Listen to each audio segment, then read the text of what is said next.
આપણે દહીં જેરીને લઈ લીધું છે, પછી દાડમ ફોલીને લઈ લીધું છે, આ લીલી કોથમરી છે, આ ચેવડો છે, આ શેકેલું જીરું છે, જીરું પાવડર.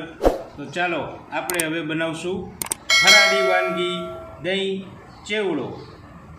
દહીં લીધું હતું એને આપણે ઝેરી લઈશું, સારી રીતે બ્લેન્ડર મારી અને ગોળાને એક બે દહીંની એડ કરી અને સારી રીતે બ્લેન્ડર મારી લેશું.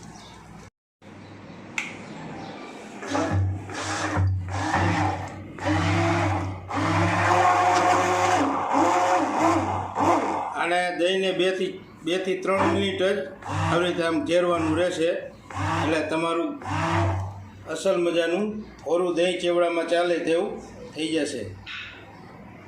તો જો સરસ મજાનું આપણે આમાં બ્લેન્ડર મારી લીધું છે. તો હવે આપણે એને એક વાટકીમાં કાઢી અને દહીં ચેવડાની વાનગી બનાવવા માટે તેને ઉપયોગ કરશું. આપણે હવે બનાવશું દહીં ચેવડો. તો સૌ પ્રથમ આપણે આમાં ચેવડો લઈ લેશું, પછી એમાં આપણે ઓલું ઘોરવું બનાવ્યું તો ઘોરવું એડ કરશું, દાડમના દાણા, કોથમરી, શેકેલું જીરું પાવડર, આ બધી જ વસ્તુને સારી રીતે મિક્સ કરી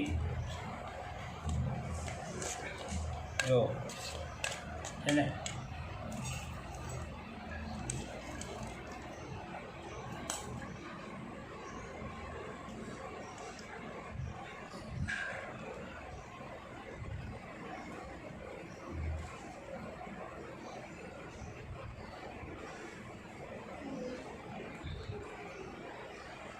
તો આપણી આ વાનગી દહીં ચેવડો ફરારી તૈયાર છે.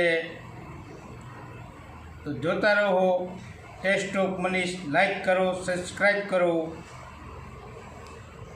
ટેસ્ટ ઓફ મનીષ છે ને, જોતાં જ મોઢામાં પાણી આવી જાય તેવી ખટમીઠી ફરારી વાનગી દહીં ચેવડો.